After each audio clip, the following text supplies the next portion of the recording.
Well, welcome back to the Farmside Chat. This is Zippy Duvall, President of American Farm Bureau, with you this morning or this afternoon, whichever time you're listening to it. And we are going to talk about sustainability today. All of you know that I travel the country and talk to farmers and ranchers and hear their stories.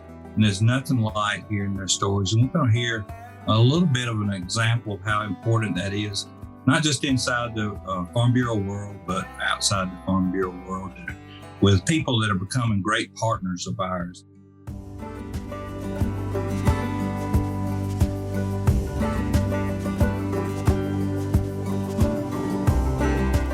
We're going to go this morning to PepsiCo and two representatives that work there. I have Rob Myers with me, the VP of Global Sustainability. Welcome, Rob. And I also have Dan Christenson, who is the Senior Director of Government Affairs. Welcome, Dan. Thank y'all so much for being with me today. Yeah, happy to be here, Zippy. Thanks for having us. Yeah, thanks. Thanks for the opportunity. I'm looking forward to it. So PepsiCo, let's talk about the company a little bit.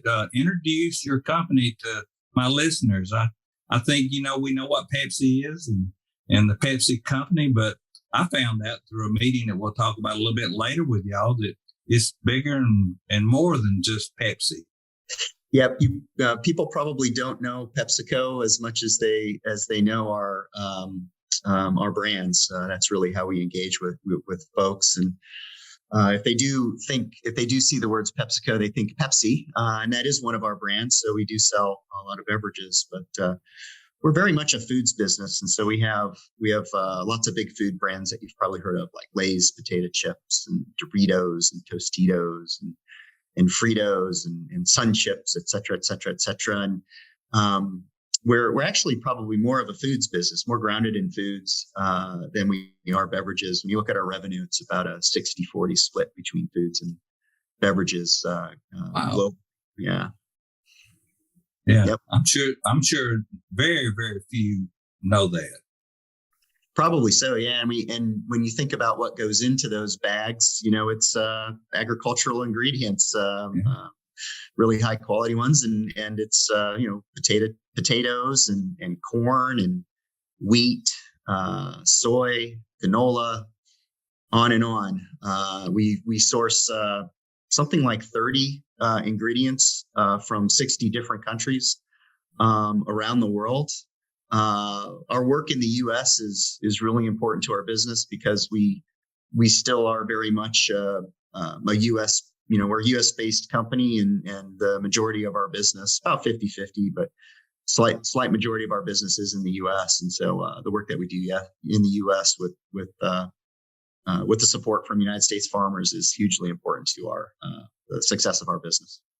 Wow. Yeah, so, and to build on what Rob was saying there, Zippy, I think that's probably one of the funnest parts of the job is telling people our brands that they don't know, right? Because invariably you get the response, oh my gosh, I didn't realize you guys were involved in Sabra hummus, or you guys were involved in whatever it is. And, the scale of what we're able to do is just really impressive. You look around the globe, consumers interact with our products 1 billion times a day, right? And then in the U.S. here, we're in 94% of U.S. households. Another way of saying that is if you have a kitchen, there's a pretty good chance one of our products is in it. So we just have a tremendous opportunity to connect with consumers.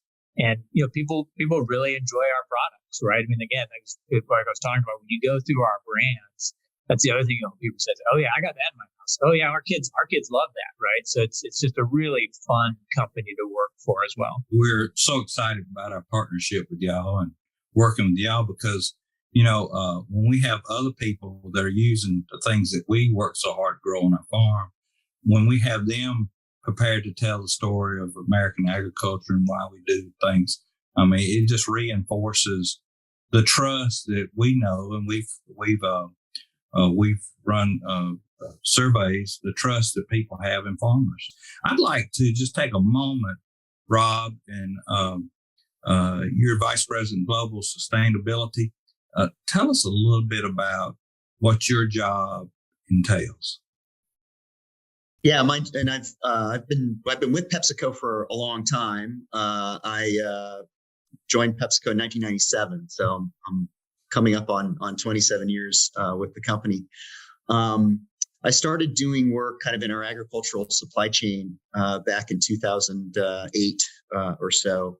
And the work that we've really done since that point we didn't start kind of with sustainability in mind. We really sort of started with understanding a little bit more about, the importance of farmers in our supply chain. We're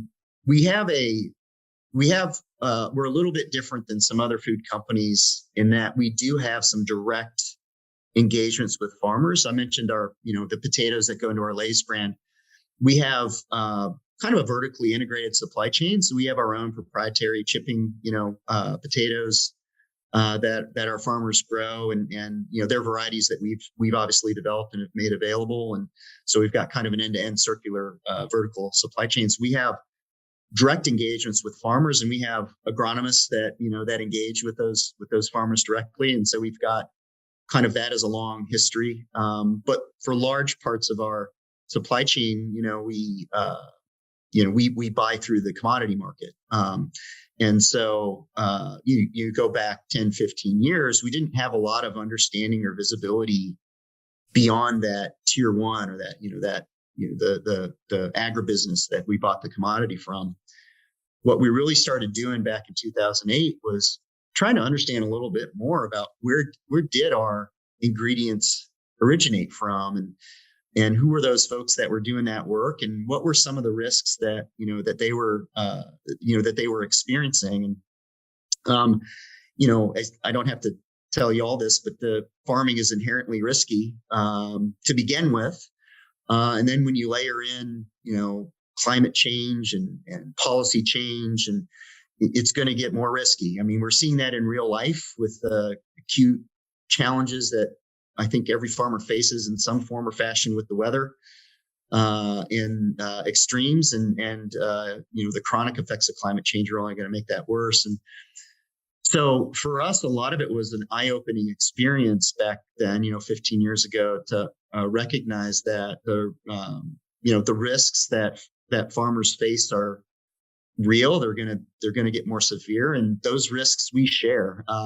And so we need to not just understand them, which was the first step, but also sort of figure out what's the useful role that we can play to help farmers address those risks and keep them doing what is, so critically important for our business. I think we'll have a hard time selling empty bags with a nice Lay's logo, but selling air inside will be really hard, right? So having a secure supply of ingredients is an important part of my job. Protecting the brands, the security of the brands, the reputation of the brands. You talked about trust. The trust that we have with our consumers through our brands is hugely important. And so sort of honoring that trust goes all the way upstream back, to the farmers that provide the ingredients that end up in those bags.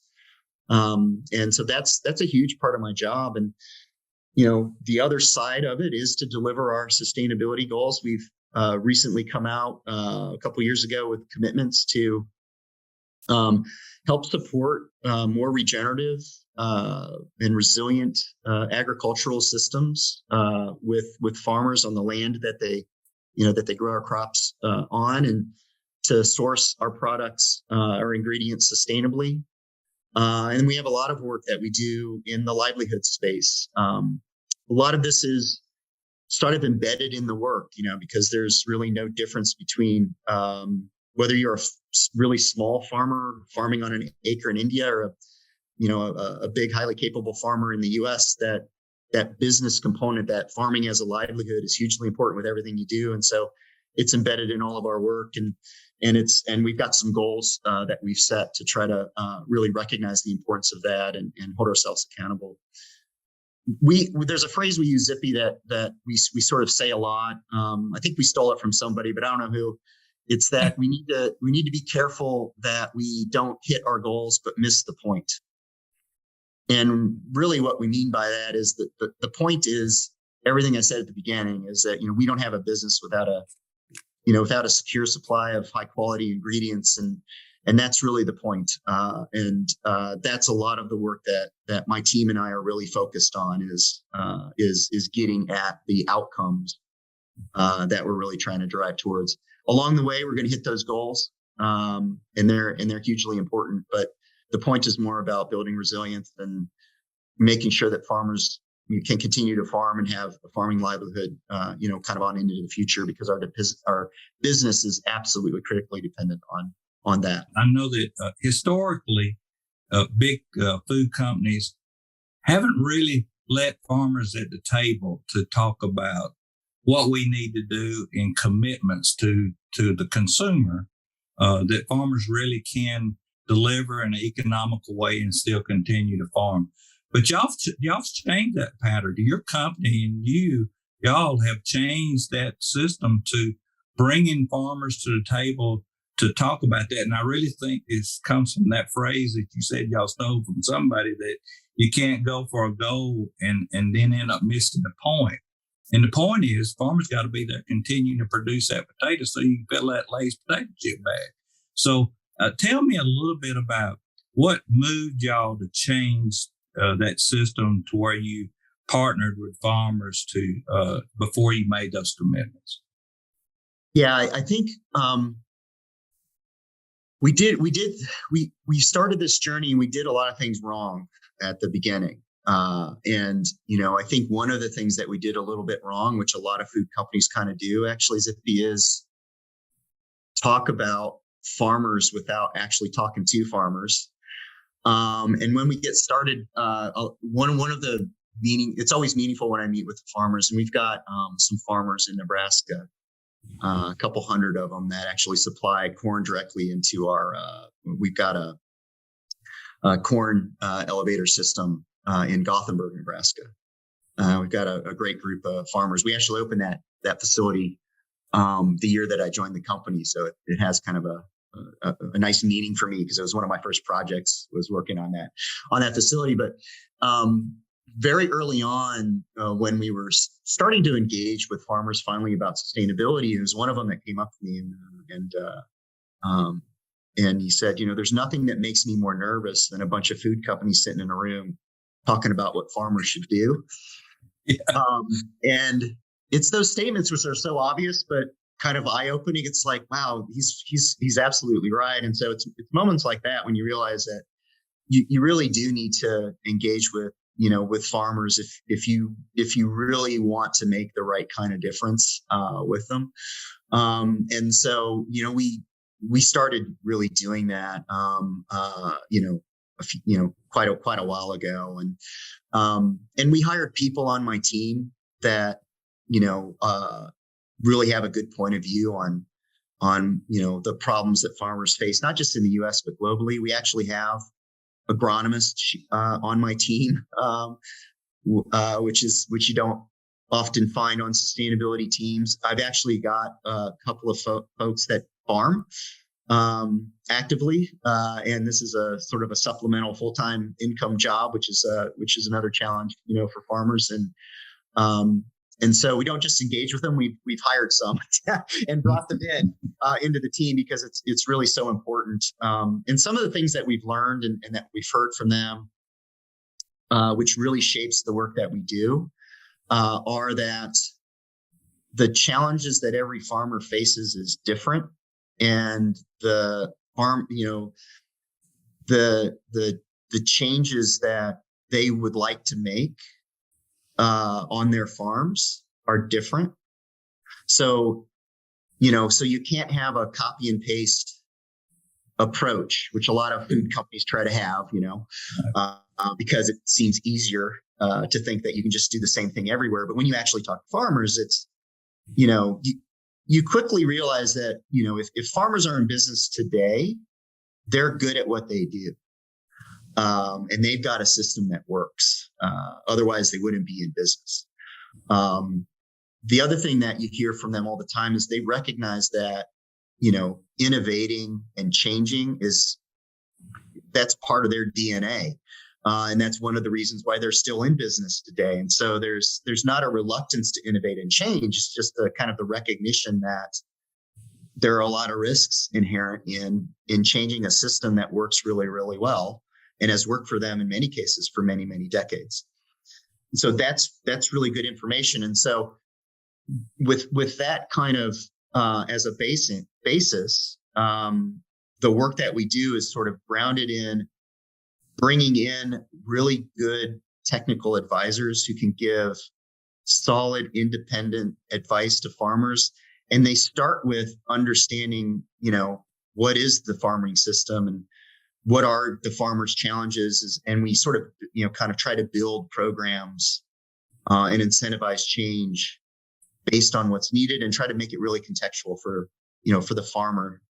The other thing that we do is recognize that there is a financial risk, inherent in all of this, in all this work. Anytime you make even one little change on the farm, it affects the whole system, right? And so there's big risk in that. And you mentioned insurance. I actually think the banks and the insurance companies can be an enabler there. I think, there is some risk to change, but I think there's growing evidence that if you do it in the right way, that farmers that implement some of these conservation and regenerative practices and move their system in that direction are less risky and maybe a better bet for some of the insurance companies and some banks, and should get discounts on those rates. They should get discounts on working capital, because they're less risky and they're more resilient to these negative impacts.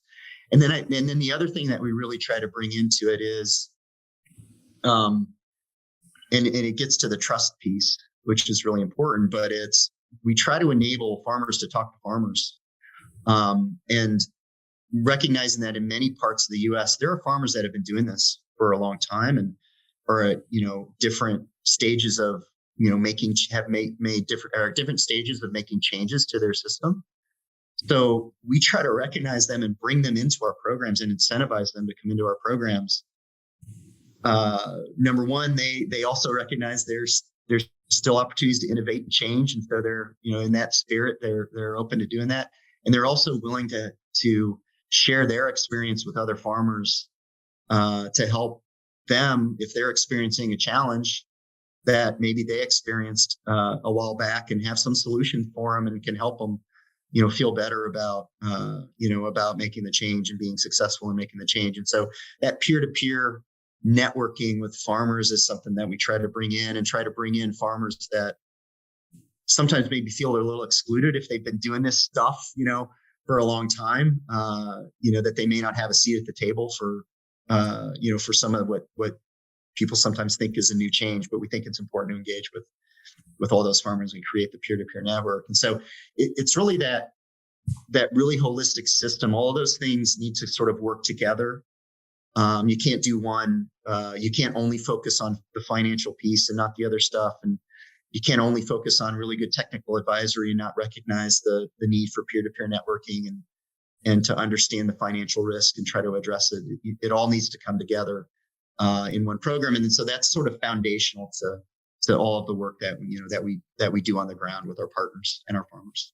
That feedback that Rob gets from the growers, just to build on that, I mean, that as much as anything is what informs the policy approach that we take, right? And so that's the other big bucket of work for the Farm Bill that we're focused on is, conservation Title II. How do we, as a company, help lean in to advance this work with farmers, help support them, have their backs, as they make these changes? And don't need to tell you guys, but, for generations, right? I mean, that relationship in Title II has been kind of one-to-one between the government and the farmer. And so there really has not been a role for companies like ours to come in and help co-finance a lot of that work. Now, the Partnerships for Climate Smart Commodities program that Mr. Vilsack started, I think it was a big, shake up there in a good way, as many for folks in the private sector like ours. And so that's really the kind of model that, we'd like to embed in more of the programs is, give us an opportunity to come in and help finance that work, provide the technical assistance, provide the cost share resources. I mean, we're really putting our money where our mouth is there, right? And we're part of two different partnerships for climate smart commodities projects, and just us as a company, we're putting up $215 million. And so if that's not an indication that the private sector is willing to lean into this, willing to help reward farmers for doing the right thing, for doing the thing that's going to help make the supply chain more resilient in the long term, I mean, I don't know what is. So we'll be working on that a lot with lawmakers to figure out ways within the conservation programs we can advance that idea. So, guys, I can't tell you how refreshing this whole idea is, because, I don't know how many times I've been in meetings where, did you see where such and such said they were going to do something by 2000? You know what that's going to cost me? And I've heard that for years and years and years. So it is refreshing for a company to come and stand at the table with farmers and say, this is what the customer really wants. We're trying to find a way to reach that desire that the customer has. And let's talk about how we can do that. We have some suggestions, but your input is going to be important that we reach this goal. And to me, that builds trust between you and the farmer, the company and the farmer. And it creates a partnership where we all got the same goal and want to reach it. I really think that dialogue is hugely important, and there hasn't been enough of that dialogue. I had the opportunity to be invited, to your annual meeting in a really nice place to go in the winter, Puerto Rico, and it was wonderful opportunity to have that dialogue. I've got a really wonderful opportunity where farmers have my mobile number, and if they see something in the news, they'll text me and say, "Hey, what is this? Why are you doing this?" And help me understand.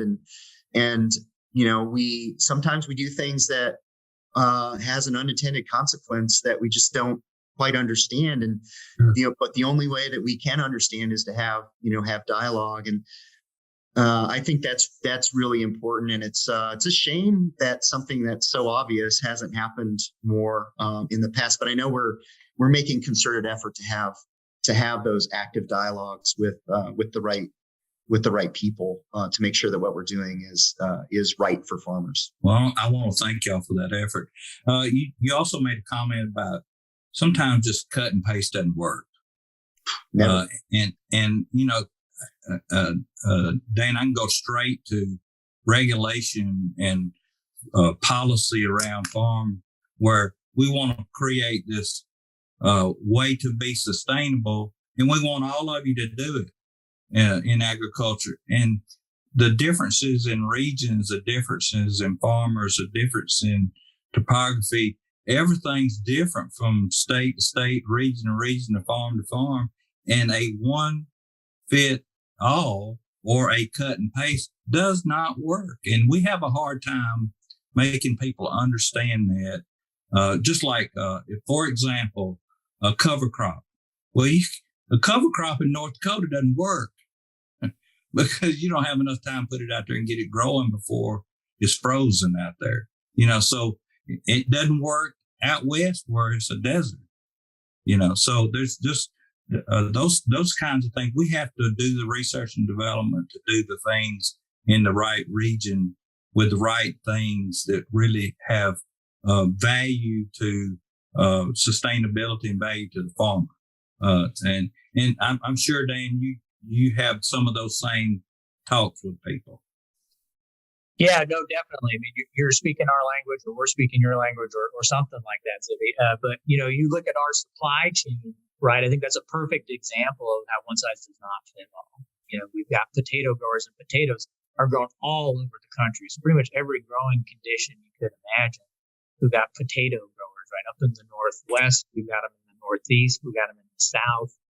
And, for a potato grower, you can't go to them and say, well, we really want you to try no-till. They're going to say, you have absolutely no idea what my business is like. I have to dig up the ground to get that spud out. No-till makes no sense. So you have to have that flexible approach. And like you said, it needs to be a range of options. We come to them with suggestions, and then they make the decisions, right? And I think that's proven to be pretty successful. Like you said, cover crops isn't going to work everywhere. There's some places where it will work great. For corn, I think there's a lot of places in the Midwest where that's a great practice. We certainly want to reward farmers for doing that. In some places, it may not be cover cropping. It may be reduced tillage, or it may be nutrient management. So it needs to be a flexible approach. You need to provide folks with a menu of options. And like you said, Zippy, that's a big part of what I do in talking to policymakers about our farm bill priorities, is making sure they understand that one size doesn't fit all, right? I mean, you have to, our big crops in the Northwest, and there's a ton of them again, but you think about the top four, right? It's potatoes, it's corn, it's oats, right? And then you've got wheat, and then you got sugar beets, and sugar cane. It's 5 very different crops that have very different requirements. And to Rob's point, what the individual farmer is going to be comfortable doing is going to be different with even the same county in some instances, right? So you got to come to them, like I said, with options, with suggestions, and then trust. Like I said, they've been in business for a lot longer than we have. They know their operation and their farm better than we ever will. And we have to trust that, and trust that they're going to make the decision that works for them. I think the other piece of that, too, is that you have to take an incremental approach, right? So when you go to a farmer, it's not everything or nothing. It's, well, would you be comfortable trying out something new on, 2 to 5% of your acreage, right? Let's see that. If that works well, then let's build on that. And if you have that type of a mindset, I think growers appreciate that, because so much of it is, they think, hey, here's these big companies. They're out there making these massive supply chain commitments. I had no input into it, and I'm just on my own to figure it out. That to me, that's pretty disconcerting, right? I could see if I was a farmer, I would feel that way.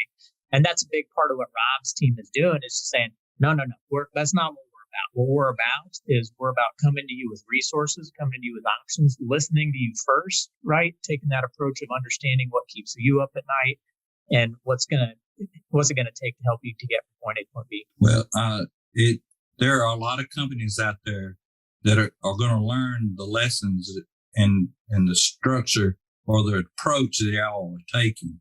I mean, because I grow chickens for a living, and in that vertically integrated world, they decide they're going to do something. They tell me they're going to do it. If I don't like it, I can take a walk. They never come to the table and say, this is what we got to do. How can we reach that on your farm? They don't ever do that. So, and it's just, it automatically puts me on the defensive and feel like I'm a modern day sharecrop farmer, So, and you don't want me to get on that soapbox. So I understand how wonderful it is to hear y'all talk and move in this direction. And I hope you're setting an example for companies that are going to learn this in years to come. I want to talk a little bit. One thing, if I could just break in real quick on that, is a lot of our colleagues get kind of scared away a little bit, because everything we just said sounds really complex, because then you start to go to think to, so I have to do something different for every single farmer. And there's 2 million farmers and just in the US, So what I like to tell people, look, this is wonderfully complex. The reason why we need to do it is critically important. And that's kind of what our job is to find solutions for things that are wonderfully complex. It's worthwhile. In the context of every farm is different, there are principles, that you can apply. There are common problems that farmers face, in a region. So there is some commonality around what you do. How it manifests in an individual farm's system is different, but there is a way to kind of eat the elephant here. It's not so complex that you should run away from the problem. It's too important for that. And we're very open to sharing our approach with others. We're super collaborative with others. The door is open to collaborate with anyone, even folks we compete with. And we sort of actively do a lot of that work. And so I think it's important that we balance the wonderful complexity of it with, it's number one, it's definitely worthwhile. And then number two, there is a right way to do it where you can have the positive impact that we all need and drive the change that we all need. We in agriculture have grown to realize how important it is for us to talk about sustainability, the reason it's taken farmers so long to get there is that, we just live it each and every day. It's not something new to us. We do it. We've been doing it for decades. I visited our farmers in Nebraska a couple weeks ago, and we brought some of our senior leaders there, which we try to do as much as we can. Folks that ask what kind of shoes should I wear, when I go to the farm, those kind of folks. And one of them asked, the farmer one of the farmers we were talking to, what does sustainability mean to you? And this is a farmer who's been farming on the land for, I think he's a sixth generation farmer, and he co-farms with the seventh generation. And then he pointed to some kids in the room, probably 12 or 13. He said, and there's the eighth generation of farmers on this farm. And it's my job to make sure that this farm is better for them than my dad, handed it off to me. And he goes, that's what sustainability means to me. And I love that example because that's really what it means to me. And it's what it means really to PepsiCo is that continuation of farming. So that's a great, I don't know how to package that up in a nice definition of sustainability, but that's lost a lot when you see the sort of textbook, definitions of sustainability. But in farming, that's really what it's all about, I think. Yeah, and I don't know where that farmer was from, but that exists in Georgia on this farm. My granddaddy bought this farm in 29, and it was gullies and ditches and covered with kudzu to try to keep it from washing away.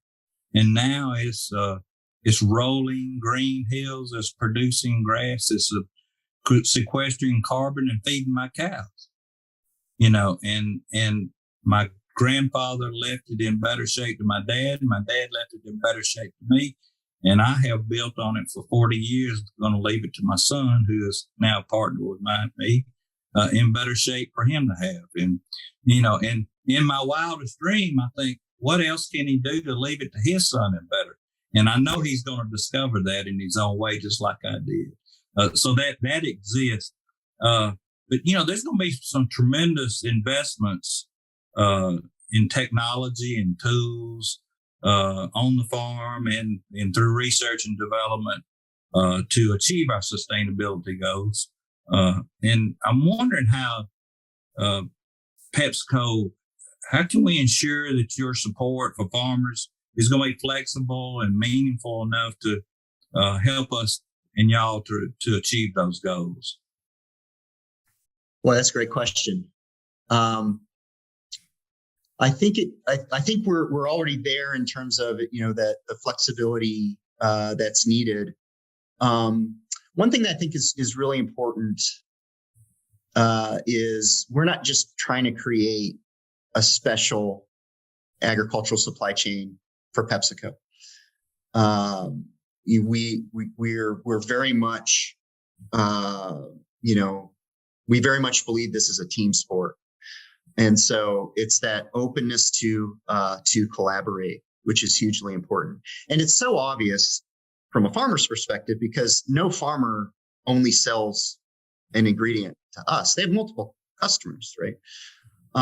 And so, I think there's actually a role that farmers can play sometimes in bringing other customers in their value chain to the right kind of table. And we'd be happy to be part of that as well, because I think there needs to be that kind of scale change. Everyone should care about this, this work for the reasons you stated earlier. And this isn't just about meeting a company's sustainability goals. It's about food security and resilience and the sustainability of farming into the future. And in order to achieve those bigger goals, it's got to be collaborative and it's got to be, sort of done at scale. And we need lots of people rowing in the same direction here. And so I think collaboration and partnership and trust and open dialogue, I think all of those things are hugely important to, and with a focus on, the main beneficiaries of all of this work have to be the farmer.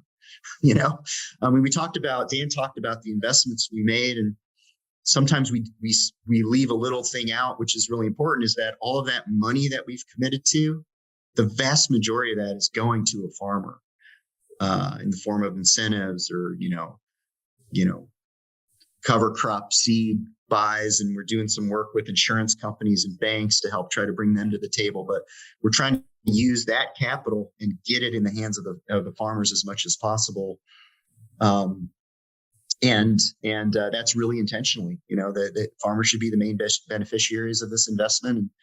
And we want to bring others that think the same way for sure, because we think that's really important. So I think collaboration and partnership is the name of the game here. Yeah, just to build on what Rob was saying, your question about continued support from PepsiCo to be flexible. If we look at the specifics of the goal that we've set, right? It's reaching 7 million acres of regenerative agriculture practices by 2030, right? So it's a practice-based, acreage-based goal. And again, all that rolls down to very flexible on what the practices are. Again, it's going to be what makes the most sense for you. If it's nutrient management, great. If it's cover cropping, great. If it's reduced tillage, great. If it's something else, great, right? And it's all about reaching that acreage goal. And so for us, we think that's a real flexible way to approach it that, treats all farmers, meets them where they're at, and just kind of tries to build incrementally. Yeah. So, just a food for thought.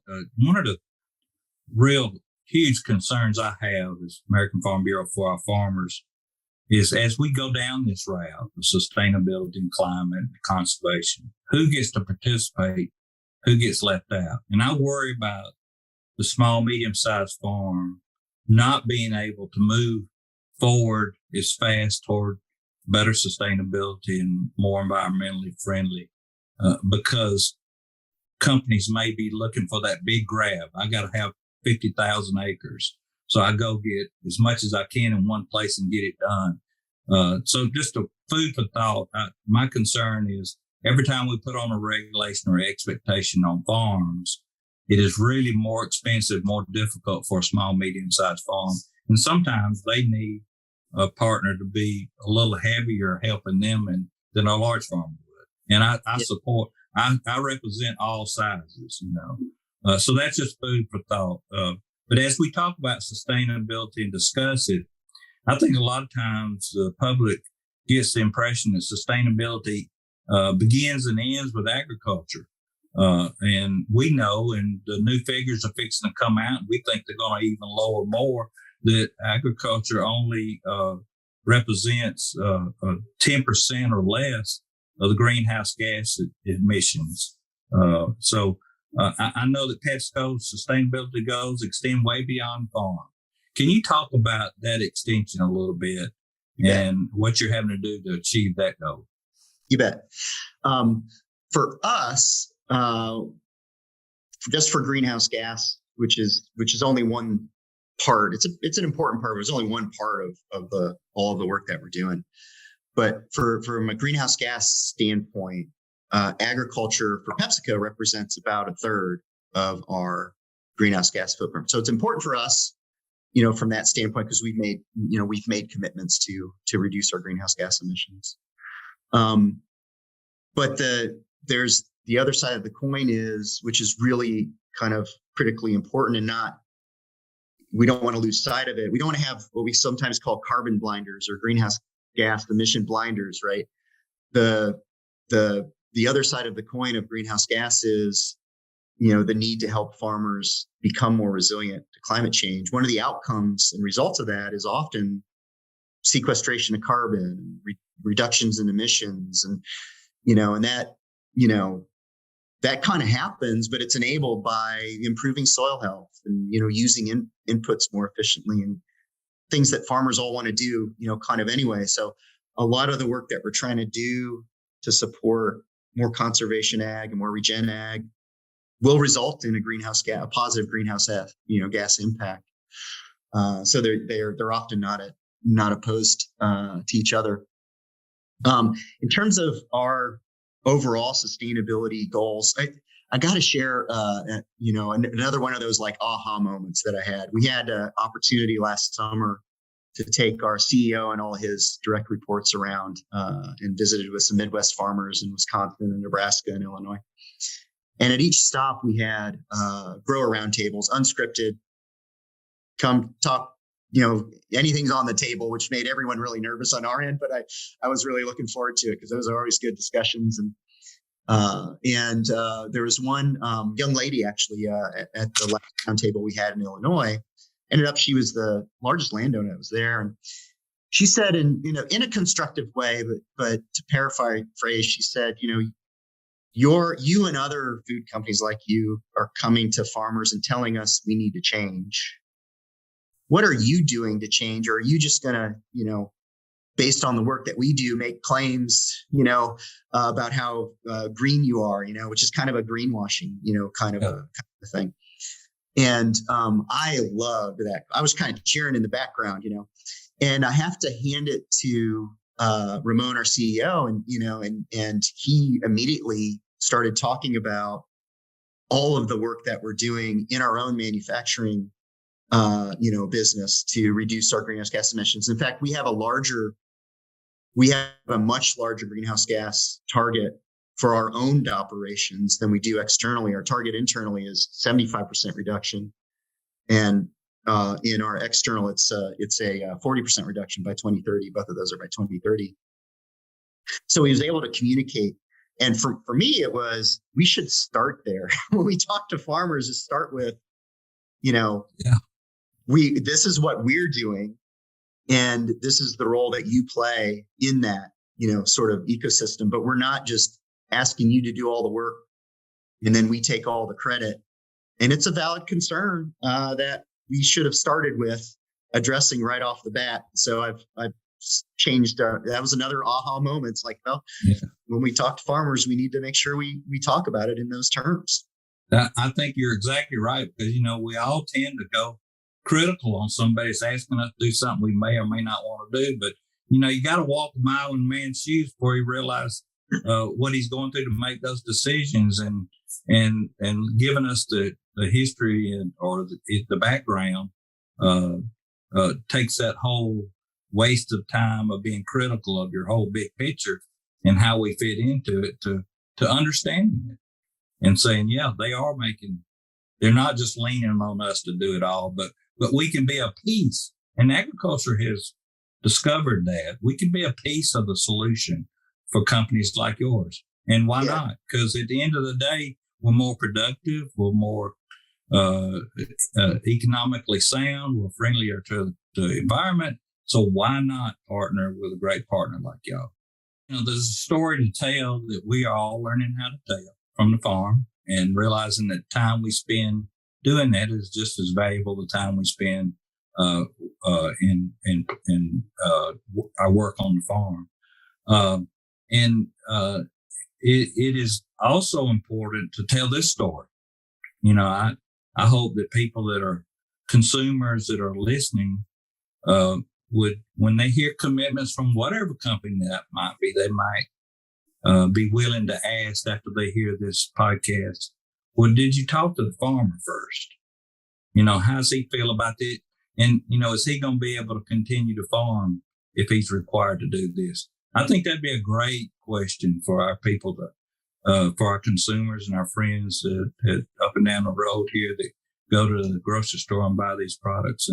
And I'm one to give credit where credit is due. And y'all's company has done a tremendous job, not only in having these meetings and talking to farmers, working with them face to face, but you mentioned a $250 million investment. What if every major company across the country, what a great example of a private-public partnership to accomplish what we all want to accomplish, and that's a better environment, a more climate-friendly, efficient food system that provides that national security that we all depend on at the end of the day. So thank y'all so much for your commitment. This has been a great conversation, and to my listeners, I know it's went a little long, but I really thought that this subject was very important for us to get across to our listeners, to realize the direction we're going in building partnerships and coalitions as partners within the food chain to accomplish what they all want. Even though us farmers been working on it for years and years and years, this new way of doing business that PepsiCo has really blazed a trail and became a leader in, along with some other companies. I'll give some other companies credit too. But we really appreciate that. We look for more partnerships like this. We look to grow this partnership, and we just want to thank you two guys and people you work with for what you're doing, and look forward to many, many years of partnership. So thank y'all. Thanks to my listeners for listening today. I hope you enjoyed this program and walked away with a different feeling about big companies that bring the food to you and the farmers that grow it for you, and how important it is for us to understand that what we do each and every day all along this food chain is really what keeps our country safe by providing that national security that we can feed ourselves. So thank you. God bless you, and look forward to talking to you on the next Farmside Chat. Anytime. Thank you. Thank you. Thank you for joining us for this episode of Farmside Chat. Please be sure to subscribe so that you never miss an episode. And while you're at it, take a minute to rate and review the podcast. This helps us continue to bring you farm fresh content that everyone can enjoy. Until next time, thank you and God bless you.